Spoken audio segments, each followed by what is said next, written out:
कारण मला जर रणजित नाईक यांना प्रश्न विचारायचे असते तर मी मालोजीराजेंच्या पुतळ्याजवळ सभा घेतली असती, मला परवानगी तिथे दिली होती, मला पोलीस स्टेशन समोरची परवानगी नव्हती। मी बसले कुठे? मी बसले पोलीस स्टेशनच्या समोर, सिमेंट कॉन्क्रीट जिथे प्रचंड काम चालू होतं, कदाचित जिथे रस्ता पण ब्लॉक होऊ शकत नाही, म्हणजे मला स्टंट करायचा असता तर मी चौकात केला असता। मी पोलीस स्टेशनच्या समोर प्रश्न विचारले, रणजित नाईक निंबाळकरांनी स्वतः उत्तर का दिली? रणजित नाईक निंबाळकरांनी स्वतःला आरोपी असं कन्सिडर का केलं? रणजित नाईक निंबाळकरांचं मन स्वतःला का खातंय? मी तर काहीच बोलले नाही। मी तर काल असं म्हटलं की जर आपण म्हणताय की आपण सहकार्यच करणार आहात आणि सन्मानाने खुर्च्या टाकताय तर या इथे सगळेच जण बसलेले आहेत। मी दिवसभर तिथे होते आणि दिवसभर मी किमान 10 वेळा म्हटलंय माध्यमांच्या समोर की रणजित नाईक निंबाळकर साहेबांना आमची विनंती आहे की दादा या, तुम्ही, तुमची धर्माची बहीण इथं आली आहे, तुमची पाहुणी आहे मी, अतिथी देवो भव, आणि तुम्ही माझ्यासोबत चला। आणि तुम्ही कशातच नाहीत ना, चला पुन्हा एकदा माध्यमांसमोर सांगते, तुम्ही कशातच नाहीत, तुम्ही नार्को टेस्टला तयार झालात, चांगली गोष्ट आहे, स्वागत आहे, मी कृतज्ञ आहे। तुम्ही डिटेक्टर लाय टेस्टला तयार झालात, मी कृतज्ञ आहे। खर्चाचं काय ते होईल, वाटल्यास आपण दोघं भागीदारीने करू, हरकत नाही। खर्च करतो सुषमा आमदारांनी नार्को नाही, ठीक आहे, चांगली गोष्ट आहे, त्यांना कदाचित माझ्या आर्थिक परिस्थितीची जाणीव असावी त्यामुळे ते खर्च करतायत, चांगली गोष्ट आहे, हरकत नाही।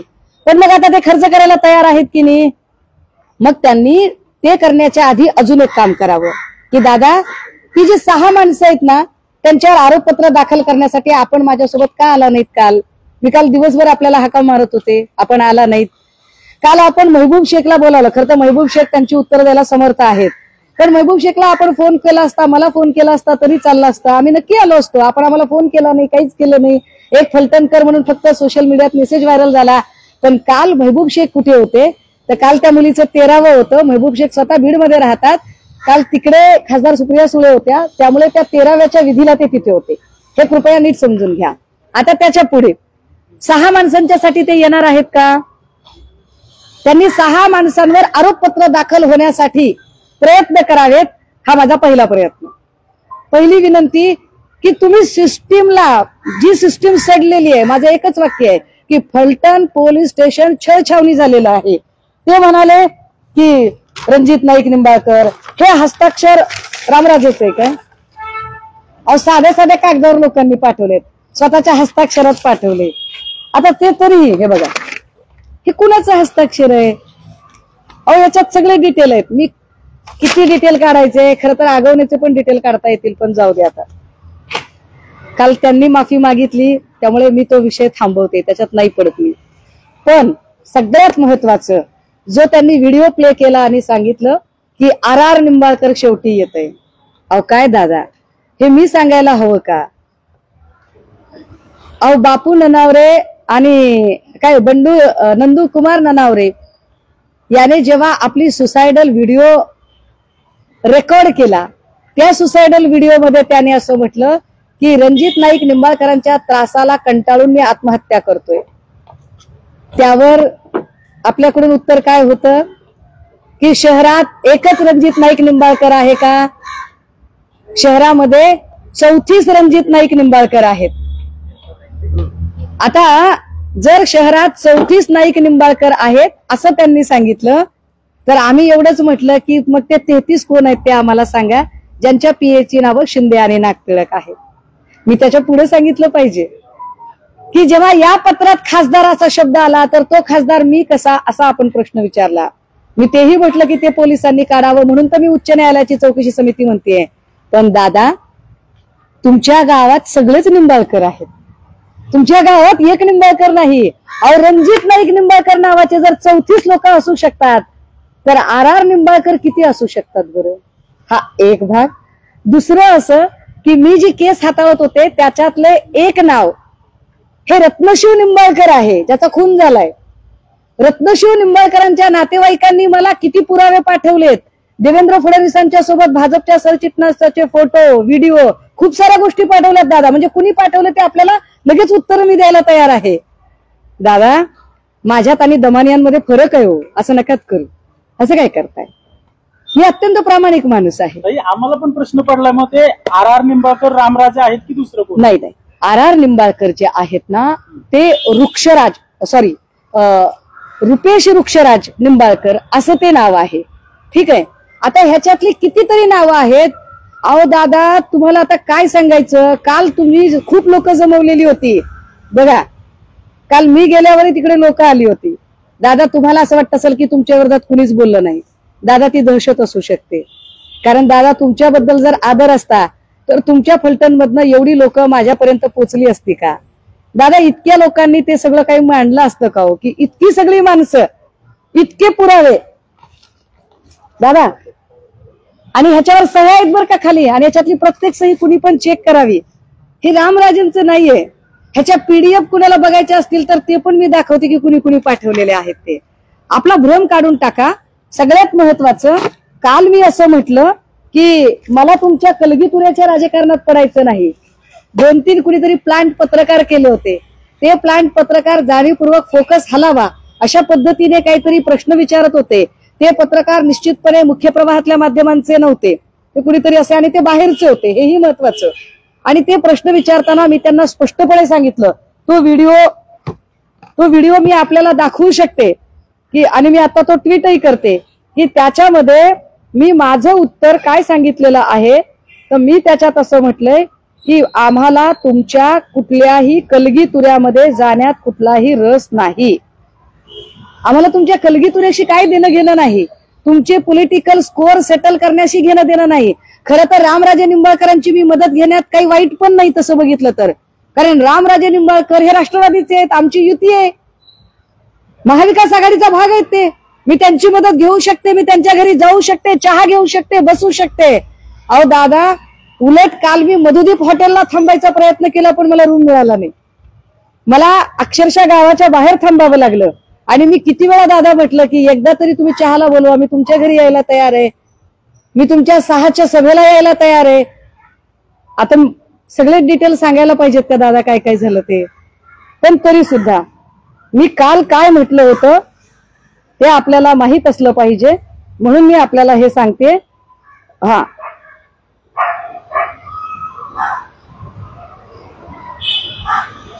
आता आपला आक्षेप जो आगवण्यांवर आहे, मला वाटतं आगवणे त्याच्या संबंधाने त्याची स्पष्टपणे, कारण आपण आक्षेप माझ्यावर काहीच घेतले नाहीत. आपला आक्षेप एवढाच होता माझ्यावर की मला जो व्हिडिओ आहे तो रामराजेंनी पुरवला. तर ते मी आपल्याला स्पष्ट केलं की व्हिडिओ कुणी पाठवला. मी आपल्याला तेही स्पष्ट केलं की एका माणसाने नाही, असंख्य लोकांनी फलटणमधनं माहिती पाठवलेली आहे. आणि मी हेही सांगितलेलं आहे की मला तुमच्या कुठल्याही पॉलिटिकल स्कोअर सेट करण्यामध्ये कसलाही इंटरेस्ट नाहीये, त्यामुळे मला त्याच्यात पडायचं नाही.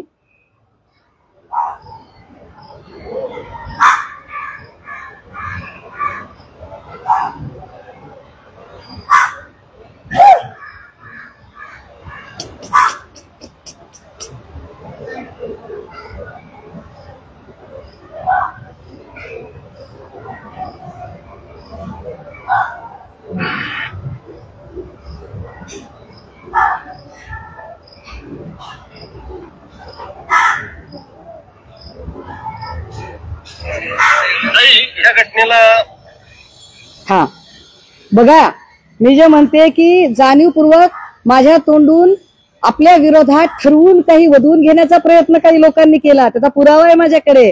आणि माझं उत्तर काय आहे त्याच्यावरचं ऐका. एवढे बाकीचे तुम्ही जे आरोपींची नावं सांगितली, एवढेच इथलं या घटनेला एवढे बाकीचे तुम्ही जे आरोपींची नावं सांगितली, एवढंच इथला विरोधी पक्ष तेवढा जबाबदार नाहीये का? मला त्या निर्णायकाशी गेलं ते नाही ना, त्या रामराजेशी गेलं. तुम्ही दोघं काय कुस्त्या खेळायचे ते खेळा ना, आम्हाला क्षणामध्ये घेताय त्याच्यामध्ये. आम्हाला आमच्या लेकराला न्याय पाहिजे. राजकारण करण्यापेक्षा दोघं जण इथं या आणि आमच्या लेकराच्या साठी FIR होण्यासाठी तुम्ही कशी मदत करणार आहात ते सांगा. तुमचे पॉलिटिकल स्कोअर आमच्या आडून सेट करू नका. हा व्हिडिओ मी शेअर करते की हे मी कालच स्पष्ट केलं की तुमचे पॉलिटिकल स्कोअर तुमचं तुम्ही बघून घ्या, आम्हाला याच्याशी घेणं देणं नाही. बीडच्या लेकमातेच्या संबंधाने विषय होता, त्यावर आता जरा आंदोलनाची पुढची दिशा. मी फलटण पोलीस स्टेशनला जायचं ठरवलं होतं, काल मी गेले. मला फार आश्चर्य वाटलं. अब्रूचे धिंदोडे काढणाऱ्या चाकणकर साठी तुषार दोषी रेड कार्पेट टाकून सगळ्यात आधी तिकडे जाऊन बसलेले होते. पण काल पीडितेचे आई आणि भाऊ वडील तिथे आलेले होते, तेव्हा मात्र तुषार दोशीला यायला वेळ नव्हता. ज्या खांबेंना त्यांनी पुढे केलं होतं, DYSP खांबे हा माणूस कमालीचा ऍटिट्यूड वाला होता. आणि या बिचाऱ्याने सांगितलं की माझ्या हातात काहीच नाही. आता यांच्या हातात काहीच नाही तर यांना का पाठवलं होतं ते कळत नव्हतं. पण त्यांनी एक गोष्ट नक्की मान्य केली की होय, संपदाच्या संबंधाने तिचं कॅरेक्टर असेसिनेशन करण्याचा प्रयत्न वाईट होता आणि त्यामुळे तिच्या संबंधाने असणारे जे सगळे अशा आशयाचे जे व्हिडिओ पब्लिक डोमेन मध्ये आहेत तो सगळा कंटेंट हा काढून टाकला जाईल हे त्यांनी स्पष्ट केलेलं आहे. SIT त्यांच्या हातात नाही असं त्यांचं म्हणणं. मात्र 6 लोकांना आम्ही चौकशीच्या कक्षेत आणू आणि आम्ही निश्चितपणे त्यांना इथे बोलवू. पण त्यांना नुसतं चौकशी करून चालणार नाही. पहिल्यांदा त्यांचं सस्पेन्शन होणं आणि नंतर त्यांच्यावर गुन्हे दाखल होणं हे जास्त गरजेचं आहे. या निमित्ताने येणाऱ्या काळात माननीय गृहमंत्र्यांची आम्ही भेट घेण्याचा प्रयत्न करतोय. प्रयत्न यासाठी शब्द वापरते की देवेंद्रजींना विरोधकांना भेटायला आवडत नाही. देवेंद्रजींना फक्त त्यांचे खुशमस्करे आणि भाटगिरी करणाऱ्या लोकांना भेटायला आवडतं. त्यामुळे देवेंद्रजींनी फक्त आपल्याच पक्षाच्या लोकांना वेळ देण्यापेक्षा महाराष्ट्राचे मुख्यमंत्री म्हणून त्यांनी वेळ द्यावा, गृहमंत्री म्हणून वेळ द्यावा ही अपेक्षा. आणि त्यांना आम्ही भेटू आणि उच्च न्यायालयाची उच्चस्तरीय चौकशी समिती तेजस्वी सातपुते नाही, पुन्हा एकदा आमचा विश्वास नाही, तेजस्वी सातपुते नाही, ती SITच नाहीये. मुळात एका व्यक्तीची देखरेखीसाठी नेमणूक केलेली आहे, SIT नेमलेली नाही शासनाने. त्यामुळे आम्हाला तेजस्वी सातपुतेंशी वैयक्तिक काही घेणं देणं नाही, आम्हाला त्यांच्यावर काही आक्षेप नाहीत. पण एकाच व्यक्तीच्या हातात तपास देणं ही मोनोपोली असू शकते. जेव्हा 3-4 अधिकारी एकत्रित येतात तेव्हा एकमेकांवर एक चेक राहतो, कंट्रोल राहतो, सबब. आणि त्यातही जर पोलीस अधिकाऱ्यांवरच एवढे आरोप असतील तर पोलिसांकरवी तपास करण्यात काही अर्थच नाही. त्यामुळे उच्च न्यायालयाने सेवानिवृत्त जजेसची एक चौकशी समिती नेमावी. जशी समिती अक्षय शिंदे एन्काउंटर प्रकरणी नेमली होती किंवा सोमनाथ सूर्यवंशी कस्टडियल डेथ प्रकरणी नेमली होती त्या प्रकारची ती चौकशी असावी. यासाठीचा लढा असेल. रिट पिटिशन आम्ही दाखल करू. जे सातारचे SP आहेत तुषार दोशी त्यांच्यावर तुम्ही वारंवार संशय व्यक्त करताय. काल देखील तुम्ही म्हणताय की खांबे जे आहेत ते अतिशय ऍटिट्यूड वाले होते, त्यांना काही सांगता आलं नाही किंवा त्यांच्या हातात काही नाहीयेत. पोलीस या प्रकरणात काहीतरी चुकीचं करण्याचा प्रयत्न करतायत का असं वाटतंय का तुम्हाला? दादा काहीच खोटं बोलत नाही हो. हे अश्विनी बिद्रेचे केस आहे, हे निकालपत्र आहे,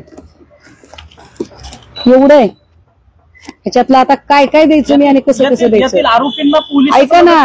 ह्याच्यामध्ये 16 पानी एक जबाब आहे अश्विनी बिद्रेच्या नवऱ्याचा आणि त्यात तो म्हणतो की प्रशांत दोशी हा अत्यंत बायस्ड माणूस आहे आणि या माणसाकडे माझा जबाबच मी नोंदवणार नाही. सॉरी, तुषार दोशी हा अत्यंत बायस्ड माणूस आहे कारण तेव्हा ते तिकडे क्राईम इन्व्हेस्टिगेशन ऑफिसर होते अश्विनी बिद्रेच्या केसमध्ये. आणि तो सांगतो की माझा विश्वास नाहीये यांच्यावर, हे अत्यंत पक्षपाती आहेत, यांच्याकडून तपास होऊच शकत नाही. विशेष त्यांनी जे 1, 2, 3, 4 मुद्दे दिलेत ना त्या मुद्द्यात हाही मुद्दा दिलाय की कुठेतरी तो काय गायनाचा कार्यक्रम होता फडणवीस मॅडमांचा, अमृता मॅडमांचा, त्याही वेळेला जे काही अधिकारी होते त्याच्यामध्ये तो कार्यक्रम आयोजित करण्यामध्ये त्यातही तुषार दोशी होते. मी हे पेपर घेऊन बोलते हो दादा, मी असंच बोलत नाहीये. मी काय कॉप्या करून पास झाले का राव? मी गोल्ड मेडलिस्ट आहे हो. हा, युनिव्हर्सिटीची गोल्ड मेडलिस्ट आहे मी अभ्यास करून सांगायला लागले तुम्हाला, जीव तोडून सांगते. बरं आमचं काही घेणं देणं आहे का? काय त्यांनी माझा बांध कोरलाय का मी त्यांचा बांध कोरलाय? मुद्दा एवढाच आहे की तपास निष्पक्ष व्हावा. पोलीस दबावाखाली आहेत. मी परत रणजित नाईक निंबाळकरांना आपल्या माध्यमातून निरोप देते की आपण या माझ्या मदतीला, आपण माझ्या मदतीला या, आपण माझी मदत करा आणि 6 लोकांवर आरोपपत्र दाखल करा. चला मी मान्य करते की शिंदे आणि नागटिळक आपले PA नाहीत, ते कुठल्या तरी परग्रहावरच्या खासदाराचे PA आहेत. त्या परग्रहावरच्या खासदाराचा PA असणारा शिंदे आणि नागटिळक त्याच्यावर आरोपपत्र दाखल करण्यासाठी आपण या. राहिला प्रश्न नार्को टेस्ट आणि ते काय लाई डिटेक्टर वगैरेचा, तर दादा any time at your service. हे सगळे डॉक्युमेंट घेऊन हेच वाक्य त्यांनी काल बोललं असतं तर तुम्ही हे सगळं डॉक्युमेंट देवीचं गाणं लावलं म्हणजे हे काय समर्थन? ऐकाव दादा, हे दुग्धाभिषेक प्रकरण लय आता भयंकर झालंय. तिकडे कोणीतरी काय ते पडळकरांना एक दुग्धाभिषेक घातला होता, अजून कुणा हो इतके हे दुग्धाभिषेक वगैरे घालणारे ना, माफ करा, पण मी आहे अशीच आहे. मी प्रबोधनकार ठाकरेंचा वारसा सांगणारी आहे. मी आस्तिक नक्की आहे, माझ्या श्रद्धा आहेत, पण धर्म हा मार्केटिंगचा विषय असावा असं मला कधीही वाटत नाही. त्यामुळे कर्मकांडांवर माझा विश्वास नाही. आणि अभिषेक कधी घातला जातो, का घातला जातो, तर गोष्ट अपवित्र झाली तर ती पवित्र करून घेतली जाते. मग माझा प्रश्न आहे अभिषेक घालणाऱ्यांना, तुम्ही निंबाळकरांना ते अपवित्र झाले असं मानत होतात का? निंबाळकर अपवित्र आहेत असं निंबाळकरांना वाटत होतं का? दादा, मी पुन्हा पुन्हा म्हणते, मला नाही हो चर्चा करायची. एकदा झालंय की नाही काल असं. तुम्ही सगळे हे पुरावे घेऊन डॉक्युमेंट घेऊन बोलताय, मात्र त्यांनी जे रात्री फलटणमध्ये सांगितलं की याच्या मागे जे मास्टर माइंड आहेत ते रामराजेच आहेत आणि तुम्हाला सगळं रामराजेच पुरवतात, म्हणजे तुम्ही जे करताय. आता मला सांगा, अश्विनी बिद्रे केस प्रकरणातलं तुषार दोषीचं जे मॅटर आहे त्याचा आणि रामराजेंचा काय संबंध आहे? अहो, हे जयकुमारनं सॉरी जो राजू गोरे आहे, जो अश्विनी बिद्रेचा नवरा आहे, त्यांनी पाठवलं. मी नावासकट सांगते कुणी काय काय दिलं ते मला. आणि रामराजेंनी दिलं तरी काही पाप नाही झालं. एखादा तरी महाविकास आघाडीचा इमानदार नेता निघू देत की ज्याने छाती ठोकपणे भाजपच्या विरोधात लढू देत, बिघडलं कुठं? पण नाही पाठवलं त्यांनी, हेही तितकंच खरं. अहो, माझी एका हॉटेलला राहायची व्यवस्था केली होती आमच्या एका मैत्रिणीने. कुठलं तरी हॉटेल होतं ते काहीतरी टॉप मोस्ट. नको बाबा म्हणलं, त्याच्यात पुन्हा कुणाचा तरी शेअर निघायचा, आपण आपल्या पैशानं थांबू. मधुदीपला काय कोण रूम देना गेलं म्हणून आम्ही कुठलं तरी ते साई रत्न असं आडरानातलं हॉटेल काढलं होतं. महत्वाचा प्रश्न असा आहे ताई की ज्यासाठी तुम्ही सगळे लढताय, महिला डॉक्टरनी आत्महत्या केली, त्याचा तपास सातारा पोलीस करतायत आणि त्या सगळ्यांचे बॉस तुषार दोषी. आता याचा तपास सगळं व्यवस्थित होईल वाटतंय का? किंवा अजिबात होणार नाही. महत्वाचा केंद्रीय मुद्दा काय आहे तर संपदा मुंडेंची हत्या झाली का? मी काल अजून एक गोष्ट नमूद केली होती की संपदाचे भाऊ प्रमोद यांनी काल मांडलं की मी स्वतः डॉक्टर आहे, मी पोस्टमार्टमला हजर राहण्याची विनंती केली. मला पोलिसांनी पोस्टमार्टमला हजर राहू दिलं नाही. मी त्यांना म्हटलं की ठीक आहे, मी येऊ शकत नाही तर माझ्या बहिणीचं किमान इन कॅमेरा करा, तेही त्यांनी केलं नाही. त्याच्या पुढे जी माहिती आमच्यापर्यंत पोहोचली, एक स्थानिकचा माणूस तिथे आला जो सतत हॉस्पिटलला काम करत होता आणि घटना घडल्यानंतर पोलिसांच्या सोबत पहिल्यांदा गेला, पण त्याला त्याच्या जीवाची प्रचंड भीती वाटते. तो म्हणतोय की मी माझं नाव सांगू नका, पण त्याचा अजून काहीतरी एक वेगळाच दावा आहे की हँगिंगच्या वेळच्या कपड्यांचा रंग वेगळा होता आणि बेडशीट मध्ये गुंडाळल्यानंतरच्या कपड्यांचा रंग वेगळा होता. हे अजून एक वेगळंच आहे. काहीही असो, उलट माझं काय म्हणणं आहे की खरंच रणजित दादांनी सुद्धा आमची मदत केली पाहिजे. रणजित दादांनी सुद्धा त्यांच्यावरचं हे सगळं किटाळ बाजूला काढण्यासाठी, दादा तुमची बहीण म्हणून मी तुमच्या सोबत आहे, पण त्या 6 माणसांवर चला बरं एकदा गुन्हे दाखल करू आपण, तुम्ही मदत करा माझी. राजकीय कारकिर्दी खराब करते असं त्यांचं म्हणणं आहे. माझी बदनामी चला 1 मिनिटासाठी असं गृहीत धरू. मला सांगा, मला स्कोप कुठे आहे राजकारण करण्यासाठी, एखादा मतदारसंघ बांधण्यासाठी? आयदर बीड जिल्हा और पुणे जिल्हा. बीड जिल्ह्यामध्ये एवढं मोठं संतोष देशमुखचं प्रकरण झालं, सगळी लोक धनंजय मुंडेंवर तुटून पडली होती. धनंजय मुंडे किंवा पंकजा मुंडे यांना आरोपीच्या पिंजऱ्यात उभं केलं असतं तर माझी राजकीय कारकीर्द उभी राहिली असती, तर मी तिकडचीच आहे, मतदार यादीत आहे. मी केलं का ते? हे असले गलिच्छ राजकारण करत नाही. सुषमा अंधारे स्वतःच्या कर्तृत्वावर विश्वास ठेवणारी आहे, असं उष्ट्या खरकट्यावर वाढायची सवय नाही आम्हाला. मिनिटाला म्हणत होती सुषमाताईने बघावं, महबूब शेखने बघावं, त्यांचा माझ्यावर जीव आहे. गेले नाहीत का? म्हणजे त्यांनी फारच मनावर घेतलंय. पण अहो मग मी म्हणते ना त्यांना की माझ्यासाठी मला फोन केला नाही ना, पण अहो माझ्यासाठी खुर्ची लावली आहे हे मला कसं कळावं? खाली फलटणकर लिहिलंय, खाली एवढं पण लिहिलं नाही मेसेज मध्ये की रणजित निंबाळकरचं निमंत्रण नाही म्हणून, तरी पण गेले असते. तुम्ही बघा माझ्याकडे तो मेसेज आहे, तो मेसेज दाखवू का तुम्हाला? त्याचा स्क्रीनशॉट पाठवते. अहो काय राव, असं काय करताय? बरं मी अख्खा दिवस म्हणते ना की या, मी काय म्हणते की तुम्ही गुन्हेगार नाही ना, नाही तुम्ही गुन्हेगार. मी प्रश्न फलटण पोलीस स्टेशनच्या समोर बसून विचारलेत, मी निंबाळकरांच्या घरासमोर बसून प्रश्न विचारले नाहीत. मग त्याची उत्तरं निंबाळकरांनी कशाला द्यायची? संपला विषय. ताई दुसरा एक विषय आहे की महिला आयोगाच्या अध्यक्षा बोलत नाही, तुम्ही एवढे आरोप केले, त्यांच्या पक्षातील लोक आरोप करतायत. त्यांना माहिती आहे त्यांच्या वतीनं बोलण्यासाठी त्यांच्या पक्षाचे प्रदेशाध्यक्ष सुनील तटकरे खंबीर आहेत, त्यामुळे चाकणकर बोलत नाही. चाकणकरांना माहिती आहे चाकणकरांचा गड सगळ्या बाजूने किती हल्ले झाले तरी छातीचा कोट करून त्यांच्यासाठी लढण्यासाठी सुनील तटकरे समर्थ आहेत. त्याच पक्षाचा आमदार आहे संग्राम जगताप, त्यांनी जैन समाजाची जमीन नगरमध्ये लाटल्याचा आरोप किरण काळेंनी तुमच्या शिवसेनेचे त्यांनी केलेला आहे. ते दादांनी त्यांना समज दिलेली होती, मात्र ते ऐकायला तयार नाही असं दादा म्हटले होते अजित दादा. नेमकं या जमीन संदर्भात काय तुमची मागणी आहे? किरण काळेंचा मला काल फोन आलेला आहे आणि काल आमचं फोनवर संभाषण झालं. ही पत्रकार परिषद होण्याच्या आधी तुम्ही या, म्हणजे तुम्ही मला ब्रीफ करू शकाल आणि मला कागदपत्र नीट समजून घेता येतील असं मी त्यांना म्हटलेलं. मात्र त्यांना तो उशीर झाला हवेवर, त्यामुळे मी अजून तो विषय नीट समजून घेतलेला नाही. एकदा जर मी विषय तो समजून घेतला तर आपल्याला माहिती आहे, अपना स्टाईल आहे, इलाका तुम्हारा धमाका हमारा. अहिल्यानगर मध्ये आपण जाऊन पत्रकार परिषद करू ना आणि तिथे जाऊन बोलू, त्यात काय एवढं. राजीनामा मागताय का? नाही, अजिबात नाही.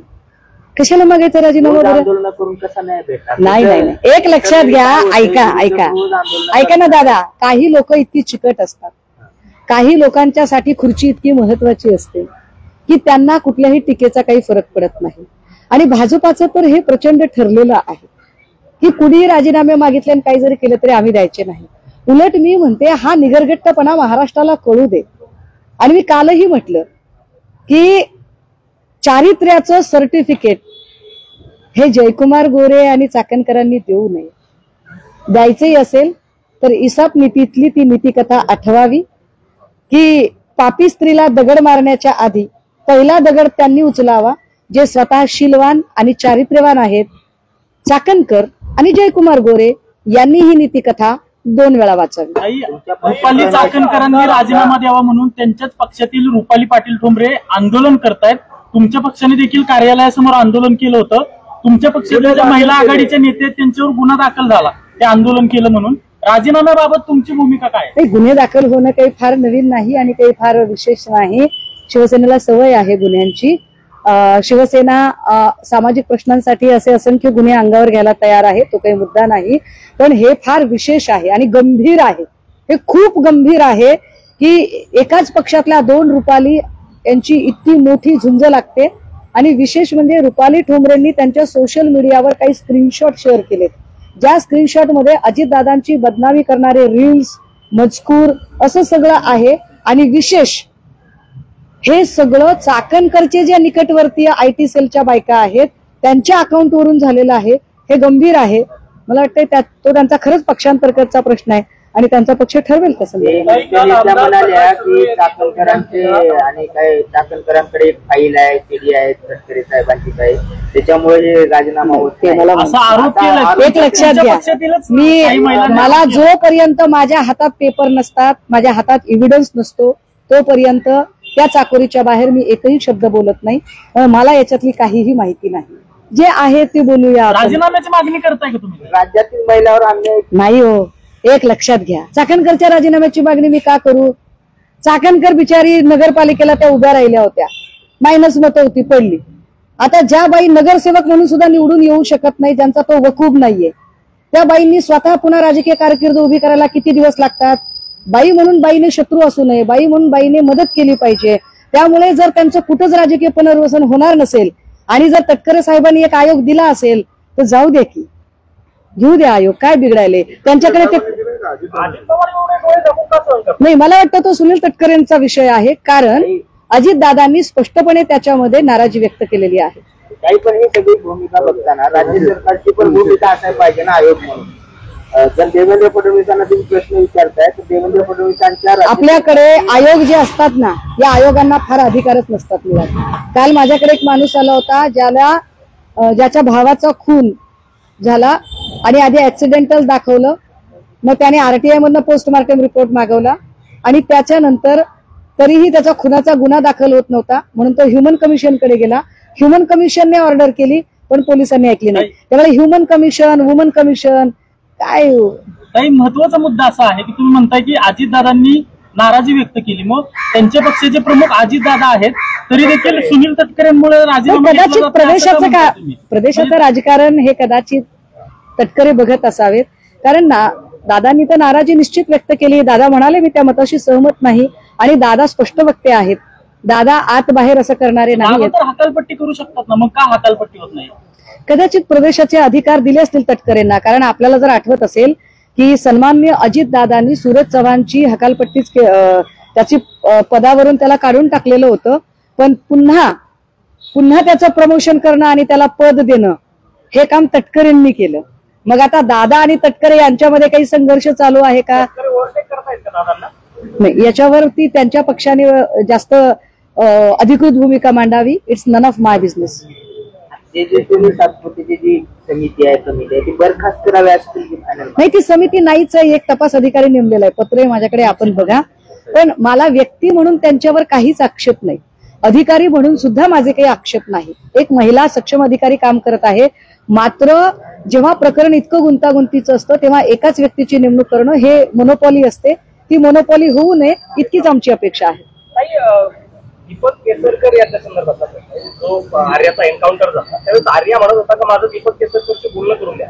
मात्र त्या ठिकाणी जे पोलीस होते आणि विशेषतः ज्यांनी एन्काउंटर केलं त्यांनी केसरकरांसोबत बोलणं करूनच दिलं नाही आर्याचं. म्हणजे हा संस्थात्मक खून वाटतं. ऍडव्होकेट नितीन सातपुते यांनी या संदर्भाने दाखल केलेली याचिका अत्यंत महत्वाची आहे आणि त्यात त्यांनी घेतलेले मुद्दे सुद्धा अत्यंत महत्वाचे आहे. हा सरळ सरळ संस्थात्मक खून आहे. एखादी व्यक्ती इतकी अगतिक का होते? खरं तर तुम्हाला एन्काउंटर करण्यासारखी परिस्थितीच नाहीये. त्याने कुणावरही हल्ला केलेला नाही, एक भाग आहे. त्याने कुणालाही कुठल्याही पद्धतीने शारीरिक इजा पोहोचवलेली नाहीये.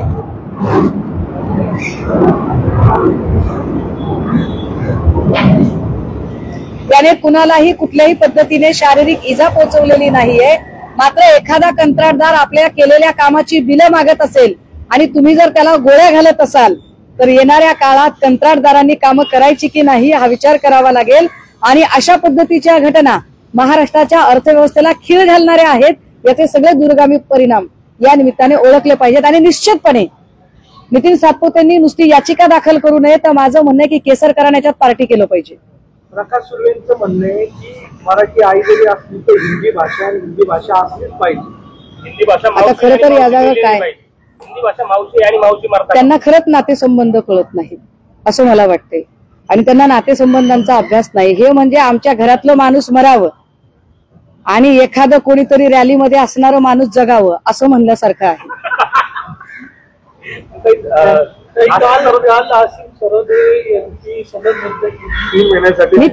मी त्यावर आजच माझं ट्विट केलेलं आहे. असीम सरोदे यांची सनद रद्द करणं हे अत्यंत दुर्दैवी आहे. ज्या दिवशी सर्वोच्च न्यायालयाच्या सरन्यायाधीशांना बूट भिरकावला त्याच दिवशी न्यायव्यवस्थेला घरघर लागलेली आहे हे स्पष्ट झालेलं होतं. परंतु आता एकीकडे भाजपच्या प्रवक्त्याला न्यायाधीशपदी बसवणं आणि दुसरीकडे मानवी मूल्यासाठी लढणाऱ्या सरोदेंसारख्या माणसाला त्याची सनद रद्द करणं हे संसदीय लोकशाहीचा एकूण मार्ग आता किती दुरापास्त झालेला आहे हे पुन्हा एकदा अधोरेखित करणारा आहे.